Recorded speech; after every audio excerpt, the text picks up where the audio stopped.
Okay. So today myself Apurupa Guho, today I have to discuss on chemical kinetics. Okay. Already I discussed already in chemical kinetics so many concepts like half life, order, molecularity. So I have to start with the next portion. Okay. तो मैं बहुत दिन बाद मैं video upload कर रही हूँ क्योंकि मेरा तबीयत बहुत ख़राब था। 1 मंथ तक मेरा फीवर ही था, मतलब हाई फीवर, मतलब बहुत बुखार बुखार नहीं कम रहा है। ठीक है, तो आज हम शुरू करेंगे chemical kinetics. Okay,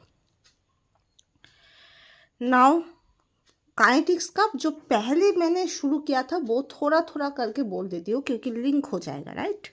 first one thermodynamics and kinetics का मैंने डिफरेंस बोला कि दो चीज़ किस में एप्लीकेबल होता है। थर्मोडायनामिक्स होता है जो रिएक्शन का स्टेबिलिटी डिटरमाइन करता है, रिएक्शन में रिएक्शन होगा या नहीं होगा वो डिटरमाइन करता है, रिवर्सिबिलिटी डिटरमाइन करता है, स्टेबिलिटी डिटरमाइन करता है। रिवर्सिबिलिटी कहाँ पर डिटरमाइन करता है? Obviously in the reversible reaction. कहाँ पर जाएगा? फॉरवर्ड में जाएगा तो वहाँ पर ड्राइविंग फोर्स क्या है, बैकवर्ड में जाएगा तो वहाँ पर ड्राइविंग फोर्स क्या है, that should be determined by thermodynamics. Not only that, वो जो रिएक्शन फिजिबल होगा या नहीं होगा वहाँ पर भी थोड़ा बहुत आपका थर्मोडायनामिक्स का कॉन्सेप्ट आता है। जैसे आपका एंडोथर्मिक एक्सोथर्मिक एंथैल्पी का टर्म आता है, एंट्रोपी का टर्म आता है, एंट्रोपी बढ़ेगा या नहीं बढ़ेगा, गिव्स फ्री एनर्जी नेगेटिव होगा या पॉजिटिव होगा। अगर गिव्स फ्री एनर्जी नेगेटिव हो तो the reaction should be spontaneous. अगर एंट्रोपी बढ़ जाए, कहीं पर भी प्रोडक्ट फॉर्मेशन के थ्रू एंट्रोपी बढ़ जाए तो एंट्रोपिकली वो फेवरेबल होता है। कहीं पर भी अगर आपका हीट रिलीज होता है, मतलब एक्सोथर्मिक रिएक्शन होता है, वो एंथैल्पिकली फेवरेबल होता है। तो ये जो चीज़ है वहाँ पर थर्मोडायनेमिक्स इम्पॉर्टेंट है। ठीक है, जैसे हम बोलते हैं एडिशन क्या होता है, ज़्यादा एक्सोथर्मिक होता है देन एलिमिनेशन। वाई? क्योंकि पाई बॉन्ड ब्रेक करके सिग्मा बॉन्ड प्रोड्यूस होता है। ठीक है, और सिग्मा बॉन्ड पाई बॉन्ड से ज़्यादा स्ट्रॉन्ग होता है because they are due to overlap. Sigma bond में एंडोन ओवरलैप होता है और पाई बॉन्ड में लैटरल ओवरलैप होता है। ऑब्वियसली आप अगर अच्छे से देखो तो एंडोन ओवरलैप में ओवरलैप इंटीग्रल ओवरलैप रीजन ज़्यादा होता है। That's why overlap that should be more effective in sigma bond than pi bond. तो ऑब्वियसली जो रिएक्शन में पाई बॉन्ड ब्रेक करके सिग्मा बॉन्ड होगा वो सब reaction enthalpically more favourable because heat will be release. और एडिशन रिएक्शन में pericyclic में जब आपका डबल बॉन्ड सिंगल बॉन्ड में कन्वर्ट हो जाता है तो ऐसे टाइप रिएक्शन वो फेवरेबल होता है विद रिस्पेक्ट टू एंथैल्पी। अब कुछ कुछ ऐसा रिएक्शन होता है जहाँ पर गैस रिलीज होता है, जहाँ पर कोई स्टेबल प्रोडक्ट प्रोड्यूस होता है।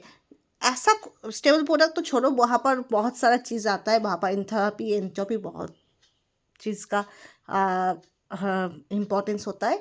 पर अगर आप सोचो एज फॉर एग्जांपल जहाँ पर आपका गैस रिलीज हो रहा है, जहाँ पर मोर देन प्रोडक्ट्स प्रोड्यूस हो रहा है, जैसे चिलेशन थेरापी कॉम्प्लेक्स कंपाउंड में आप जब चिलेशन पढ़ोगे वहाँ पर देखना आपका प्रोडक्ट में ज़्यादा प्रोडक्ट प्रोड्यूस होगा, मतलब एंट्रोपी बढ़ रहा है, तो वहाँ पर एंट्रोपिकली फेवरेबल होता है।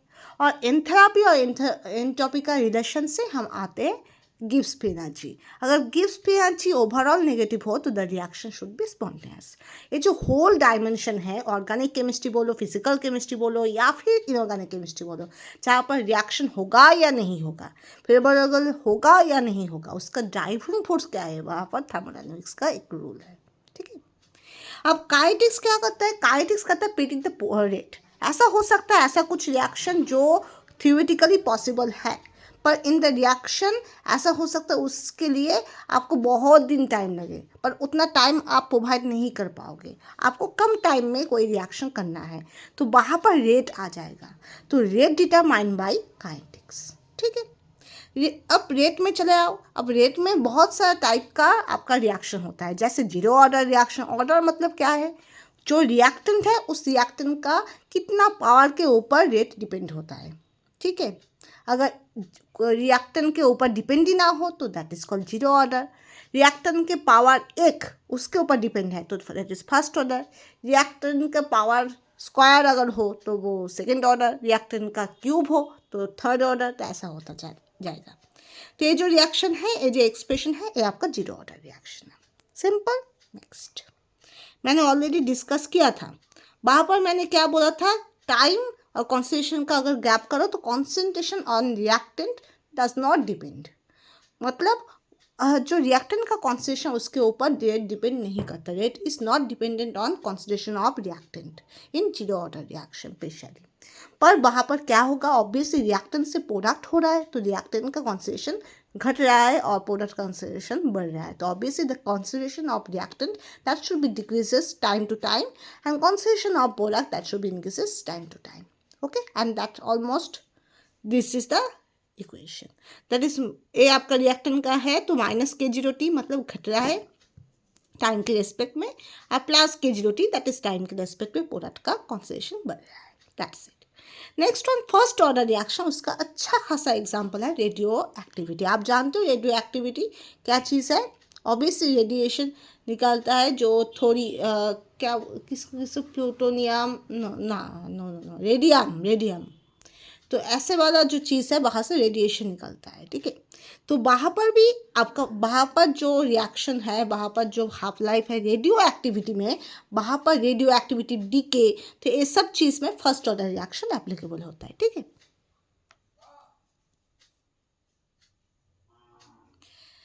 नेक्स्ट हुआ सेकेंड ऑर्डर रिएक्शन। अगर सेकेंड ऑर्डर रिएक्शन में दो टाइप का स्पेसिस हो, सपोज A एंड B, तब ऐसा इक्वेशन होगा, ऐसा इक्वेशन होगा।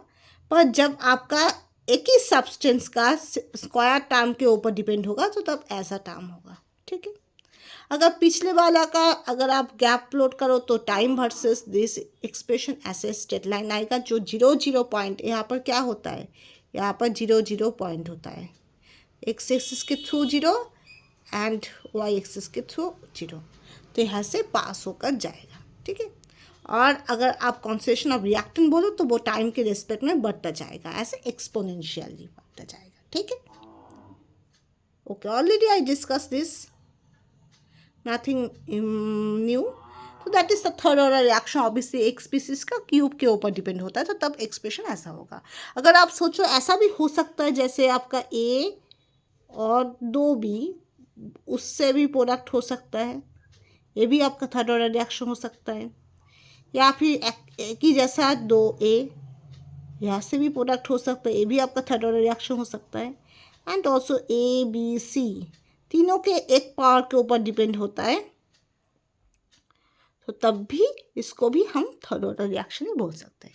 पर ये जो तीन चीज़ है, यहाँ पर एक्सप्रेशन थोड़ा आपको निकालने में प्रॉब्लम होगा, क्योंकि थोड़ा बहुत कॉम्प्लेक्स आएगा। नेक्स्ट वन, याद रखना, जो आपका BSc और MSc है और आपका CSIR नेट है, वहाँ पर थोड़ा एक डिफरेंस है। CSIR नेट में ऐसा क्वेश्चन बहुत कम का आता है जहाँ पर आपको डिराइवेशन करना पड़े या फिर आपको बहुत कॉम्प्लेक्स एक्सप्रेशन में काम करना पड़े, वैसा नहीं होता है। CSIR नेट में याद रखना ज़्यादातर केस में क्वेश्चन आता है सेकेंड ऑर्डर रिएक्शन से ही क्वेश्चन आता है, ठीक है। जो मैंने बोला दो एक्सप्रेशन वो अच्छे से पढ़ना, उसके बाद क्वेश्चन आता है फर्स्ट ऑर्डर से और थोड़ा बहुत जीरो ऑर्डर से। थर्ड ऑर्डर से खूब ज़्यादा क्वेश्चन नहीं आता है, ठीक है। ऐसा हो सकता है आपको ऑर्डर प्रेडिक्ट करना हो कि आपको रेशियो मेथड मैं बोलूँगा, तो वहाँ पर हो सकता है आपका आंसर थर्ड ऑर्डर आए, पर थर्ड ऑर्डर का एक्सप्रेशन यूज़ करके क्वेश्चन सॉल्व करना, CSIR नेट बोलो, गेट में बोलो, वहाँ पर ज़्यादा नहीं आता है, ठीक है।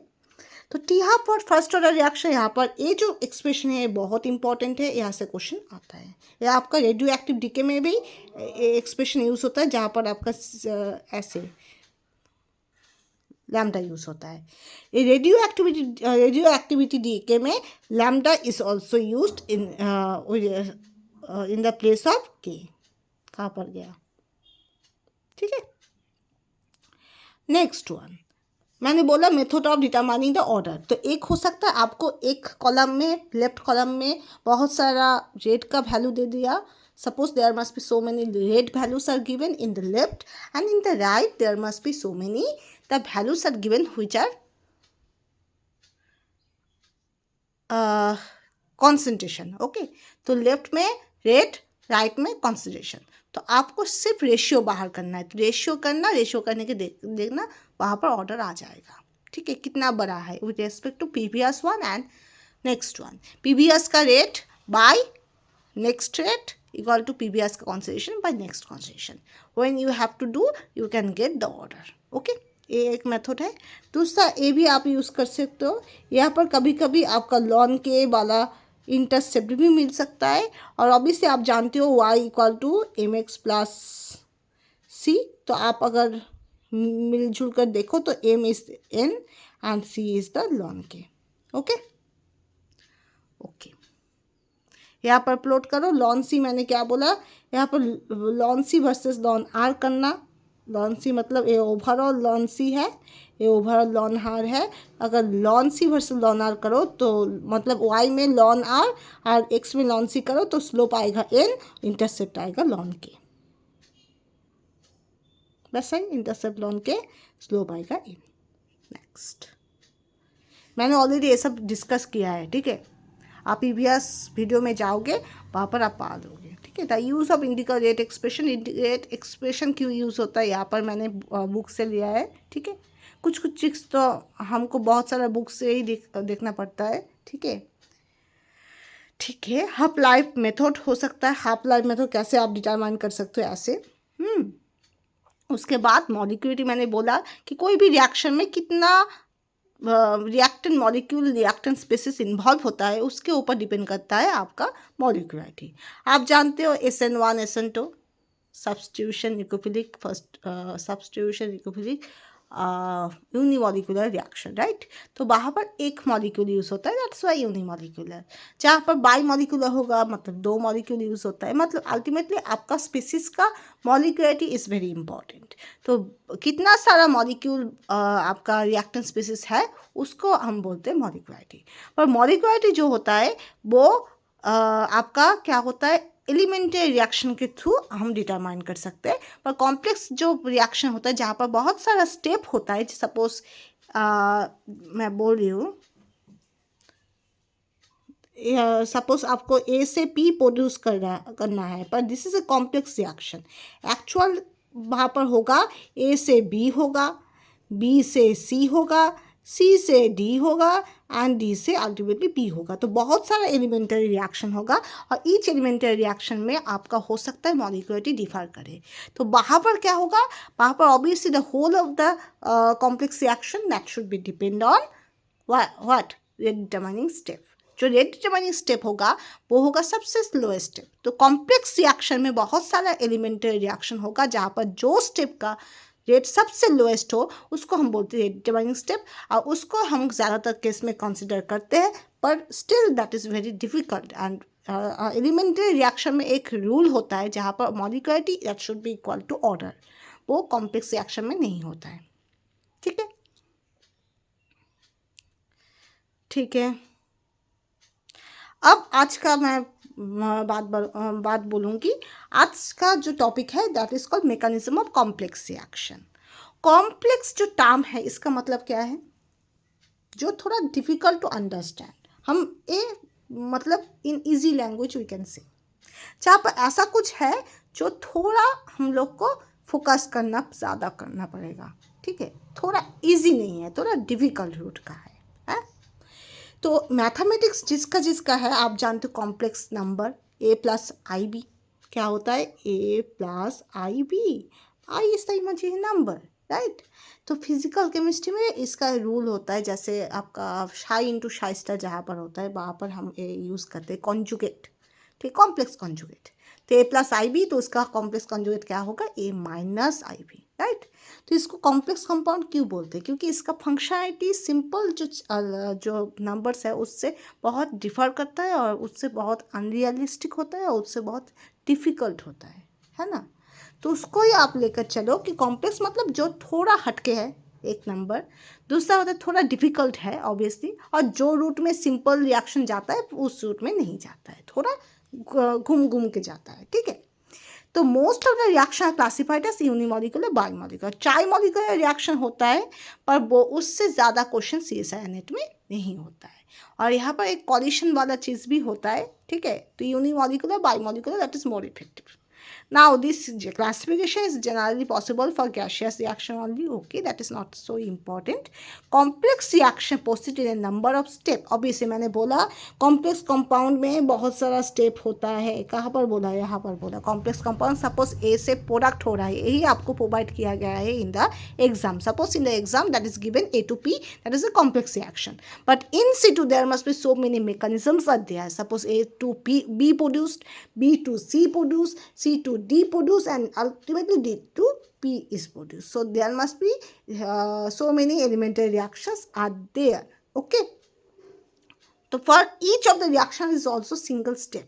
एक step करके जाएगा. ऐसा नहीं कि आपको A से B हो गया और C प्रोड्यूस ना होकर ही आपको D से P होगा. That is never be possible in the reaction. यहाँ पर कुछ step होकर जाएगा. And all are basically elementary step. Okay. So in dealing with this progress and mechanism of a chemical reaction, we speak of such concept. कुछ concept को लेकर हम सोचते हैं. एक होता है reaction coordinate और दूसरा होता है activated complex. ठीक है. तो रिएक्शन कोऑर्डिनेट का क्या फंडामेंटल चीज़ है. आप अगर अच्छे से केमिस्ट्री में बहुत सारा गैप होता है. सोचो कोई भी बुक आप लेकर पढ़े हो, जैसे ऑर्गेनिक केमिस्ट्री का भी पढ़ो, तो वहाँ पर देखना बहुत सारा जगह में आपका गैप ऐसा होगा जहाँ पर रिएक्शन कोऑर्डिनेट होगा आपका एक्स एक्सिस में और वाई एक्सिस में कोई दूसरा कुछ होगा. वाई एक्सिस में कभी कभी एनर्जी रहता है और एक्स एक्सिस में रिएक्शन कोऑर्डिनेट होता है. तो ये रिएक्शन कोऑर्डिनेट जो चीज़ है वो क्या चीज़ है?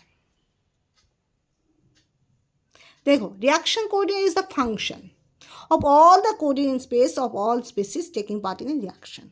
ऑल कोऑर्डिनेट मतलब x y Z.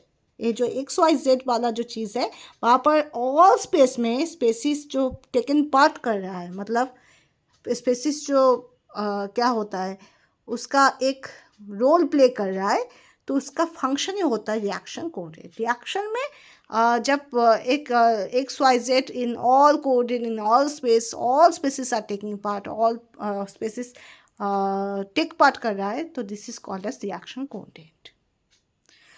Activity complex at any point where the reaction coordinate has the maximum potential energy. तो reaction coordinate में जब होगा कहीं पर भी maximum energy हो जाएगा. सपोज यहाँ पर एनर्जी है, यहाँ पर maximum एनर्जी है, ऐसे reaction coordinate और यहाँ पर एनर्जी, यहाँ पर सपोज maximum एनर्जी है. ठीक है. लोग ये maximum एनर्जी जहाँ पर होता है वहाँ पर होता है activated complex. ठीक है. At any point where the reaction coordinate has the maximum potential energy, जहाँ पर maximum potential energy होगा वहाँ पर ही activated complex होगा. activated मतलब क्या है? वो activated हो गया है. activated कैसे होगा? वहाँ पर ज़्यादा एनर्जी प्रोवाइड किया गया है, इसलिए activated होगा. जैसे हम बोलते हैं ना, उसको एक्टिवेट कर दिया, मतलब क्या? उसको कुछ तो पुश किया, कुछ तो एनर्जी दिया, कुछ तो फोर्स दिया ना, तो इसलिए एक्टिवेटेड हो गया. जैसे मैंने बोला है ना, वो झगड़ा करने के लिए एक्टिवेटेड हो गया, मतलब कोई तो उसको झगड़ा करने का मोटिवेशन दे रहा है, इसलिए वो एक्टिवेटेड हो गया ना. मतलब वो पैसिवेटेड था, इतना टाइम तक झगड़ा नहीं कर रहा था, अचानक से उसको कुछ एनर्जी मिल गया कि वो झगड़ा करना शुरू कर दिया. तो that is also same type of thing, that is activated complex. Okay.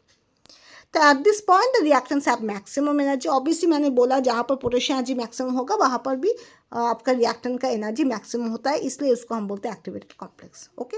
क्यों? बिकॉज ऑफ म्यूचुअल रिपल्शन, वहाँ पर रिपल्शन क्रिएट होता है. नाउ यहाँ पर अगर आप सोचो कोई भी रिएक्शन आप करोगे, वहाँ पर आप मैंने बोला ही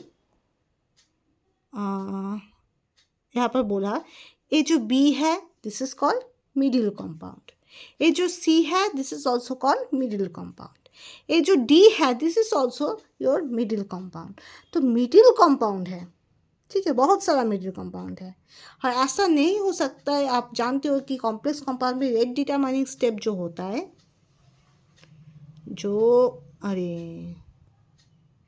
जो रेट डिटरमाइनिंग स्टेप होता है वो होता है क्या? स्लोएस्ट स्टेप होता है. तो स्लोएस्ट स्टेप अगर इस ए रिएक्शन अगर स्लोएस्ट स्टेप हो तो ए के ऊपर डिपेंड होगा. अगर ए के ऊपर डिपेंड हो तो वहाँ पर ज़्यादा प्रॉब्लम नहीं होगा, क्योंकि ठीक है वो आपका थोड़ा बहुत एलिमेंटरी स्टेप रिएक्शन का मैकेनिज्म ही फॉलो करेगा. पर सोचो आपका बी टू सी हो रहा है, तो यहाँ पर बी के ऊपर डिपेंड करेगा, तो बी का कॉन्सेंट्रेशन आपको अलग से निकालना पड़ेगा. सोचो आपका C to D रिएक्शन आपका रेट डिटरमाइनिंग स्टेप है, तो तब आपको C को निकालना पड़ेगा अलग से, ठीक है।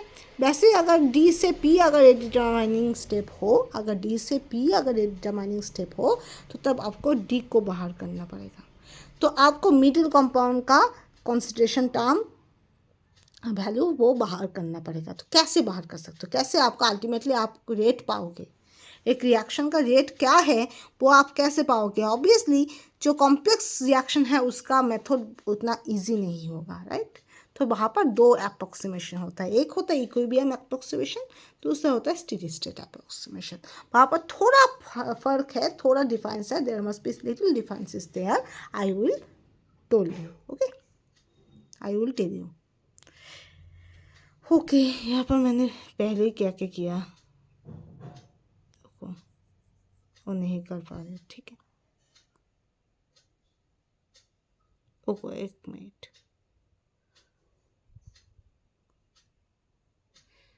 ठीक है।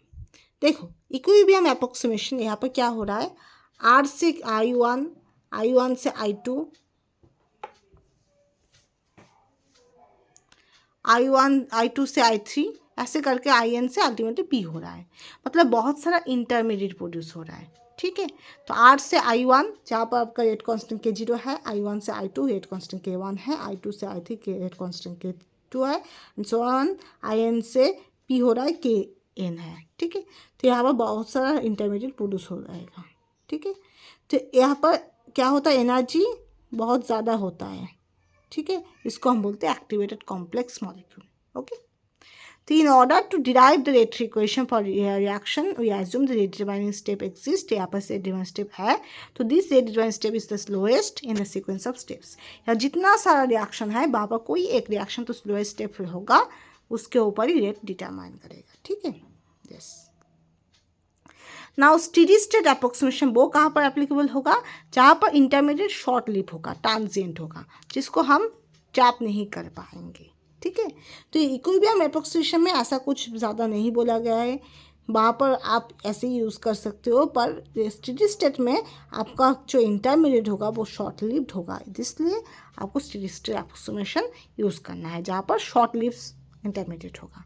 तो वहाँ पर क्या होगा, वैसे ही इंटरमीडिएट प्रोड्यूस हो जाएगा, यहाँ पर R से I1 K0 is the rate constant, I1 से I2 K1 is the rate, I2 से I3 K2 is the rate. तो ऐसे ऐसे रेट होगा, each reaction having their respective rate, क्योंकि सब रिएक्शन एक ही रेट में तो नहीं जाएगा, obviously the all reaction not go same speed, okay.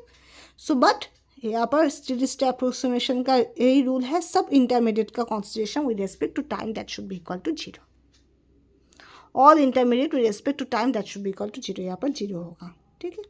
Next, now effect of temperature on reaction rate, temperature के ऊपर भी रिएक्शन रेट डिपेंड करता है। अब देखो एक बात बोलो,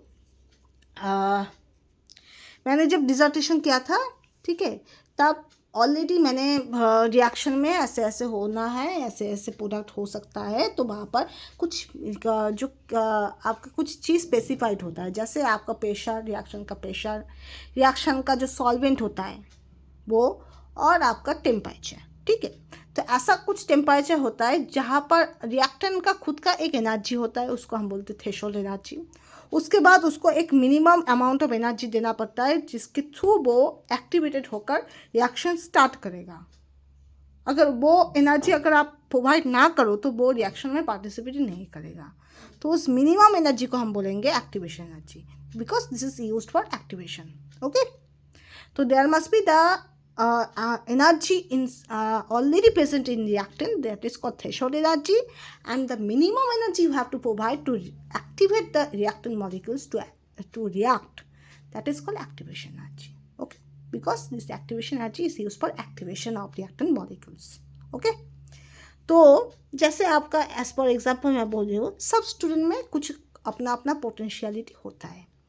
आप जैसे स्टूडेंट ही देखो ना, जैसे एक क्लास में अगर आप आओ तो आप देखो कि वैरायटी टाइप का स्टूडेंट्स होता है, कोई ज़्यादा समझता है, कोई ब्रिलियंट है, कोई थोड़ा थोड़ा समझता है, कोई लैंग्वेज में अच्छा होता है, कोई साइंस में अच्छा होता है, कोई मैथमेटिक्स में अच्छा होता है।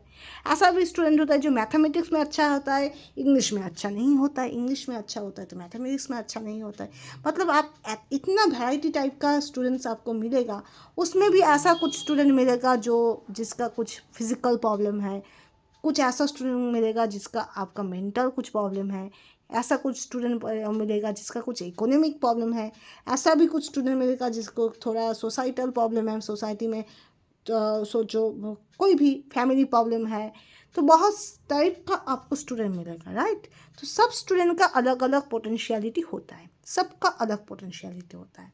That is suppose this is a threshold energy, पर उसको एक ऑप्टिमम में ले जाने के पहले उसको कुछ काम तो करना पड़ेगा। जैसे उसको अगर फ्यूचर में अगर अच्छा डॉक्टर बनना है तो उसको पढ़ाई तो करना है।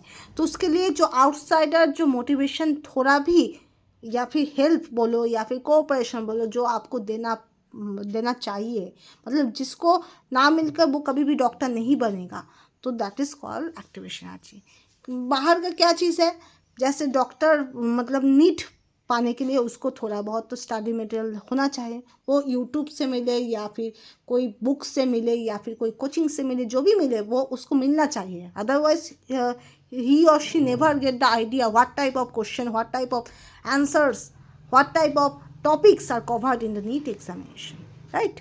तो वहाँ आपको थोड़ा बहुत क्या करना, मटेरियल्स देना पड़ेगा, कोचिंग थोड़ा बहुत तो उसको वो जितना भी उसका खुद का पोटेंशियल है वो सेल्फ स्टडी करके अगर पढ़ भी जाए तो उसको अगर कोई थोड़ा हेल्प करे तो वो भी बहुत उसके लिए हेल्पफुल होता है, ठीक है।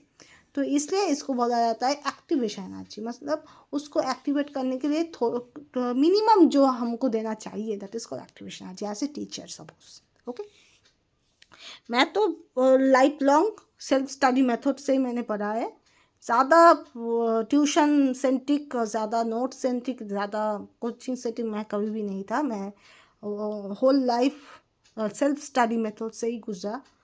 मेरा खुद का सेल्फ स्टडी मेथड ही मैंने हर वक्त किया, पर फिर भी हम लोग को थोड़ा बहुत हेल्प सब जगह में लगता है, ठीक है। एज ए टीचर हमको तो हेल्प करना चाहिए, है ना।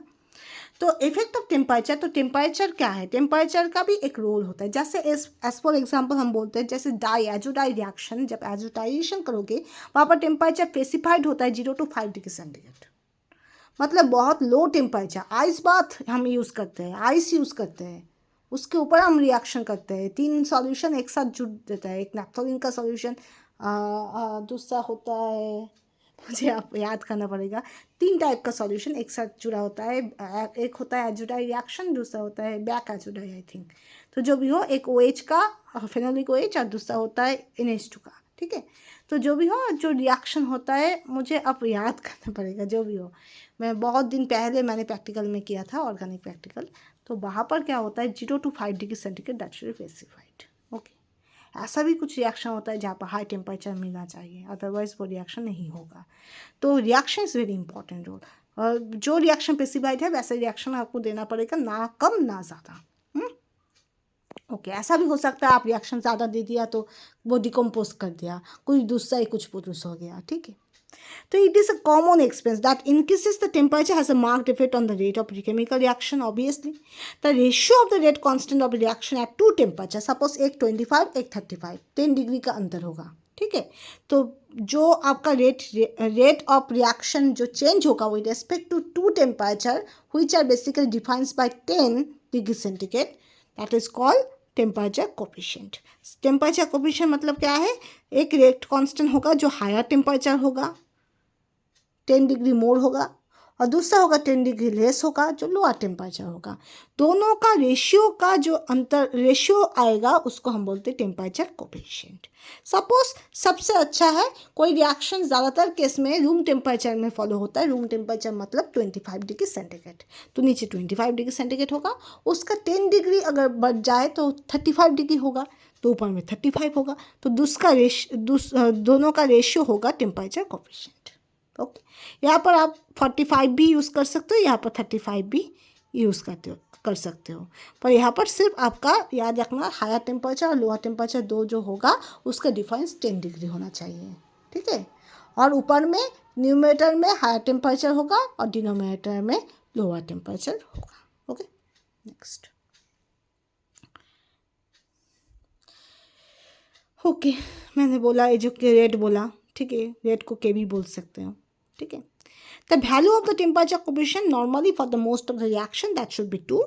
अगर आपको कोई भी रिएक्शन में प्रोवाइड नहीं किया जाए तो आप 2 यूज़ कर सकते हो, पर कभी कभी वो अप्रोचेस 3 भी हो सकता है।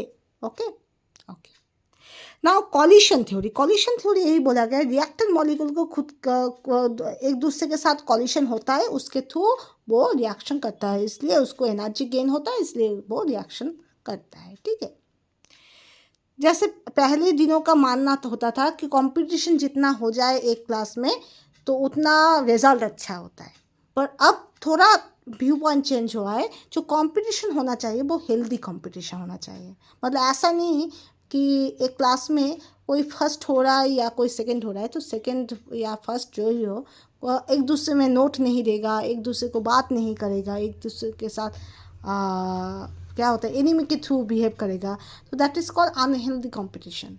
तो पहले दिनों में कंपटीशन बोला जाता था कि जैसे भी हो एक कंपटीशन अच्छा है कि एक ओवरऑल क्लास में रिजल्ट अच्छा होने का, पर अब वो हेल्दी कंपटीशन बोलते हैं कि ऐसा नहीं है कि कंपटीशन हो और कंपटीशन के वजह से स्टूडेंट का हेल्थ, मेंटल हेल्थ, उसका जो माइंड सेटअप, उसका जो बिहेवियर और एक दूसरे का जो रिलेशन वो सब खराब हो जाए, तो that is not so. Okay, तो collision theory, according to this theory for chemical reaction to occur there must be collision between the reactant molecule. Reactant molecule में आपस में कॉलिशन होना चाहिए, उसके बाद उसका एनर्जी गेन होगा और रिएक्शन करेगा।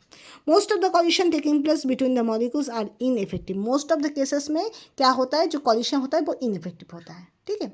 तो the important posture of the collision molecule associated with the certain minimum energy that is called threshold energy, ठीक है।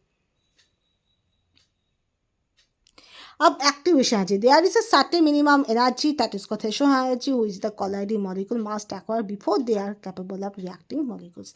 रिएक्टेंट का खुद के पास एक सर्टेन टाइप ऑफ एनर्जी होता है जिसको हम बोलते हैं minimum energy that is threshold energy, ठीक है।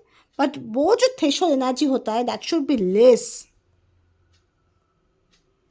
that should have much less than kinetic energy than threshold energy. जो थ्रेशोल्ड एनर्जी होता है वो सफिशिएंट नहीं होता है एक रिएक्शन करने के लिए, ठीक है। तब आपको थोड़ा बहुत एक्सेस एनर्जी देना पड़ता है। Excess energy that the reactor molecules having less than threshold energy must acquire order to yield product that is called activation energy. तब आपको थोड़ा बहुत एनर्जी देना पड़ता है जिसको हम बोलते हैं एक्टिवेशन एनर्जी, ठीक है। एक्चुअली थ्रेशोल्ड एनर्जी होल को ही बोला जाता है, मतलब मैं थोड़ा मॉडिफाई कर देती हूँ। थ्रेशोल्ड एनर्जी मतलब आपका जो activation energy equal threshold energy minus energy actually possess by the molecule. मतलब एक्टिवेशन एनर्जी मतलब आपको एक्स्ट्रा एनर्जी देना पड़ रहा है, और थ्रेशोल्ड एनर्जी मतलब रिएक्टेंट का खुद के पास कुछ एनर्जी है, उसके साथ साथ आप जो एक्टिवेशन एनर्जी प्रोवाइड कर रहे हो उसका सम अप होगा आपका थ्रेशोल्ड एनर्जी। यहाँ पर थोड़ा मैं मॉडिफाइड कर देती हूँ क्योंकि मुझ में भी ये जो थ्रेशोल्ड एनर्जी वाला कॉन्सेप्ट थोड़ा इधर उधर हो जाता है। याद रखना यहाँ पर एक्टिवेशन एनर्जी आ जाएगा, एक्टिवेशन एनर्जी और प्लस रिएक्टेंट एनर्जी। रिएक्टेंट के खुद के पास जो एनर्जी होगा उसके साथ साथ एक्टिवेशन एनर्जी जब सम अप होगा that is called threshold energy. Okay, थोड़ा मॉडिफाइड मैं किया, जो पिछले वाला जो वीडियोस है थोड़ा आप मॉडिफाइड कर लेना, ठीक है। ओके ओके, यहाँ पर देखो थ्रेशोल्ड एनर्जी आपको रिएक्टेंट का एनर्जी यहाँ तक है, और यहाँ पर जो एक्टिवेशन एनर्जी है इसका होल जो एनर्जी है मतलब टोटल को हम बोलते हैं थ्रेशोल्ड एनर्जी, ठीक है। रिएक्टेंट का एनर्जी प्लस एक्टिवेशन एनर्जी। और ये जो रिएक्शन है कैसे टाइप का रिएक्शन है, obviously this is exothermic reaction, क्योंकि प्रोडक्ट का स्टेबिलिटी जब भी रिएक्टेंट से ज़्यादा हो जाता है तब हीट रिलीज होता है, और वो reaction is exothermic reaction, heat that should B release. और एक्सोथर्मिक रिएक्शन के लिए आपका एंथैल्पी नेगेटिव आता है, ठीक है। यहाँ पर और भी बहुत कुछ बोला गया है। थ्रेशोल्ड एनर्जी एक होता है, देखो थ्रेशोल्ड एनर्जी और activation energy with respect to catalyst that is without catalyst, this is without catalyst. और ए होता है आपका, थोड़ा चेंज कर देती हूँ,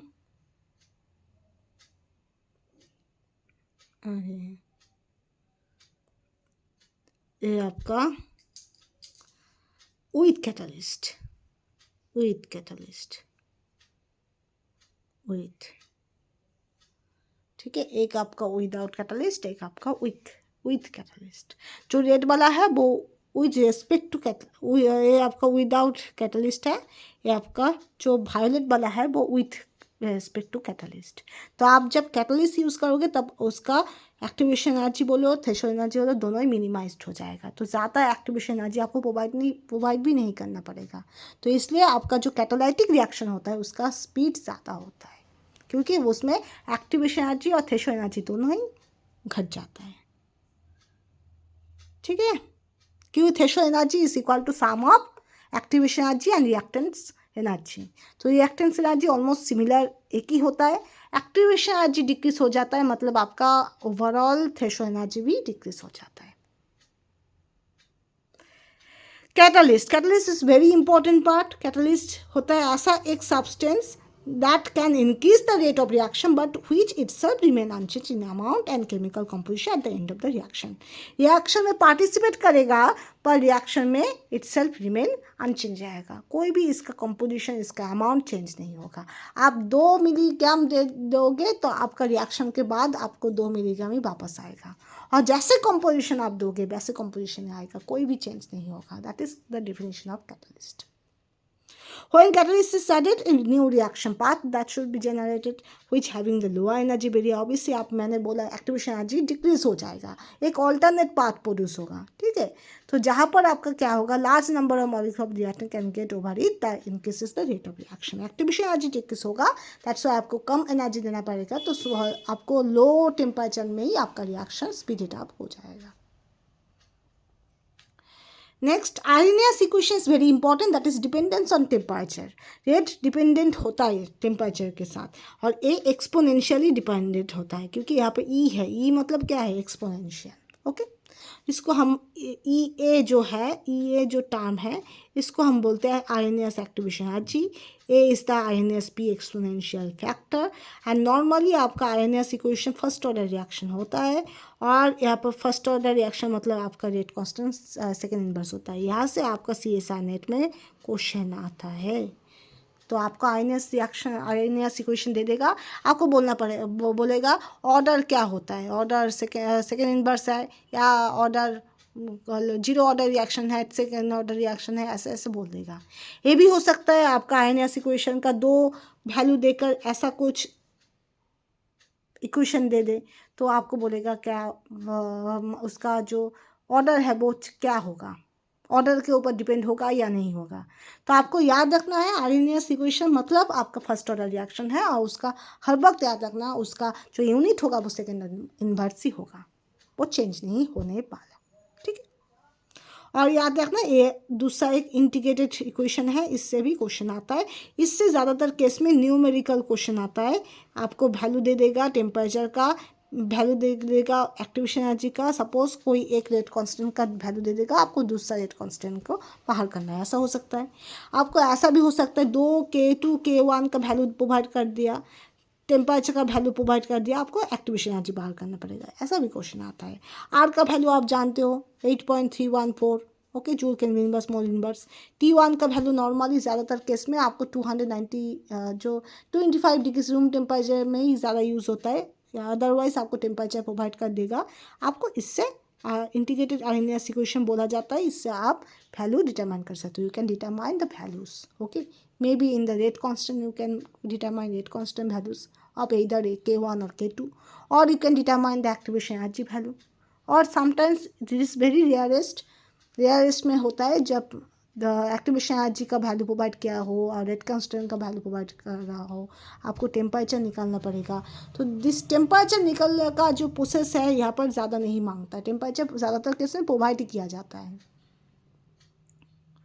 हो गया ख़त्म, आज के लिए इतना ही, छोटा सा आज मैंने बोला क्योंकि next day I will discuss in vast chapter, okay.